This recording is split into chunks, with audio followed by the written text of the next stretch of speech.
sternly rejected. Soon, rumors started circulating in our society that I had started drinking to overcome my grief, which was totally untrue.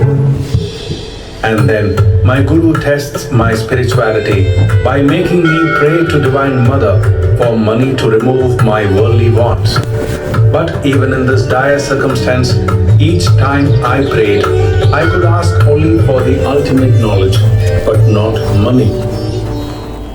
I am at the lowest point of my life and I have become discriminant. Death can come any moment and engulf us all. So, does one's worldly achievements like reputation, position, and popularity in one's life really matter? What is the way now? उत्तिष्ठत Jagrat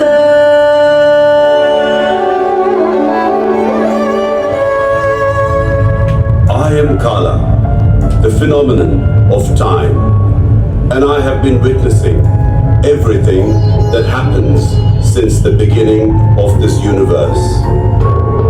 I see many of the modern problems that humans face now can be solved by ancient solutions. I would like to share with you an ancient story of a dialogue between student and teacher, which identifies the real nature of human beings and their true purpose in life. Great personalities across generations have been inspired by this story and their lives have changed. In those ancient days, teaching was not a mere academic exercise, stuffing your brain by imparting external worldly knowledge capable of nourishing only your worldly life. This ancient education imparted by a teacher illumines the mind of a student just like lighting of one lamp by another lamp.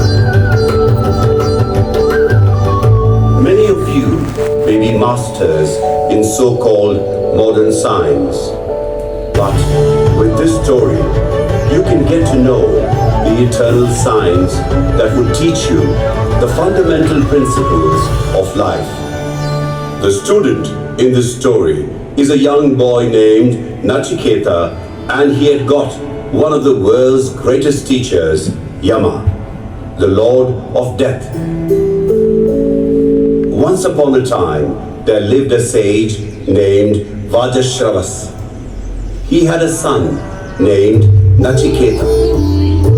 Nachiketa started going to a Gurukula where the teacher taught him the invaluable lessons of life through Upanishadic scriptures.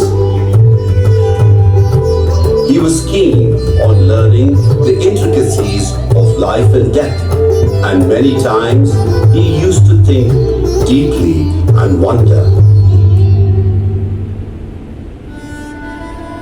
Is there a life after death? Some say there is, some say there isn't. What is the truth? How can I find an answer to this question? There must be a way. Time went by. One day, Nachiketa's father wanted to conduct one of the greatest sacrifices in which he would give away everything he possesses. But he was not sincere in his sacrifice. Instead of giving the best, he was giving away old cows, barren, blind and lame, which were not of use to him. The spirit of the sacrifice was indeed lost. My father, by offering these old cows, he will go to the dark world of misery. As a dutiful son, shouldn't I protect my father? If I can sacrifice my life, I can save my father. Father, to whom will you give me? What does he mean? A father giving away his own son? Father, the sacrifice has to be done right. So, to whom will you give me? What? Is he mocking my sacrifice? I insist, Father. To whom will you give me? I will give you to your... The other is the path of worldly pleasures. The wise ones take the good path and realize that they are the self which is immortal. The others choose the path of pleasure, being satisfied with their worldly enjoyment, and they never think of life after death. So they go through the never-ending cycle of birth and death.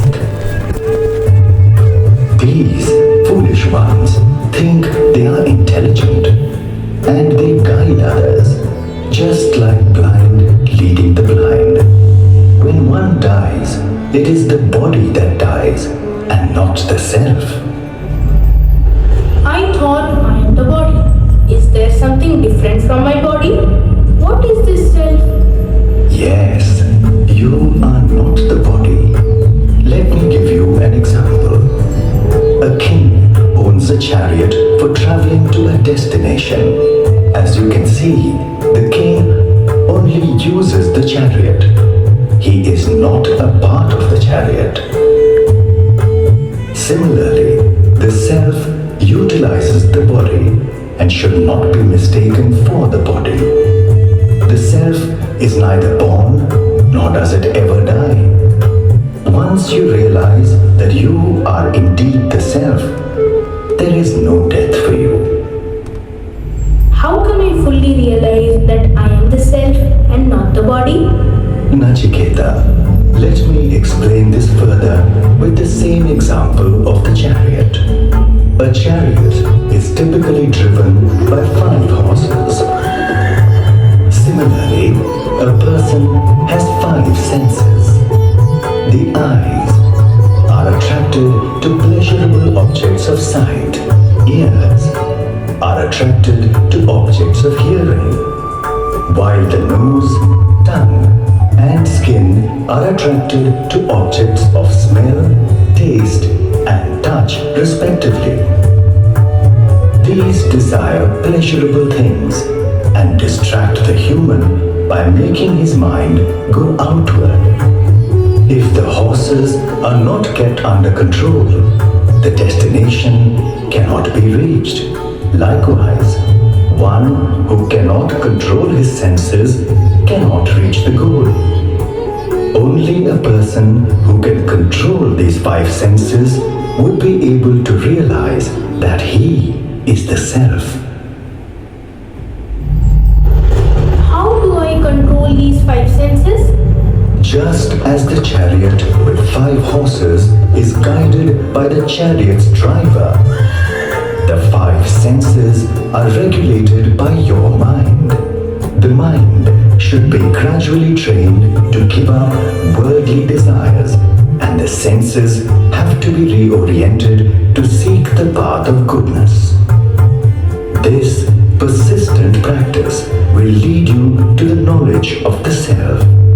The path towards self is certainly challenging, and it's like walking on the sharp edge of a razor. But be fearless and do not despair.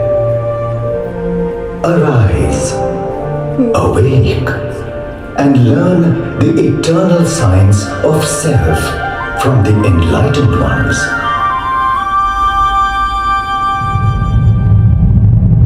The young Narendra, over the years, who had seen death and despair, overcame his weakness with a fire of rejuvenation and strength derived from his understanding of self-knowledge.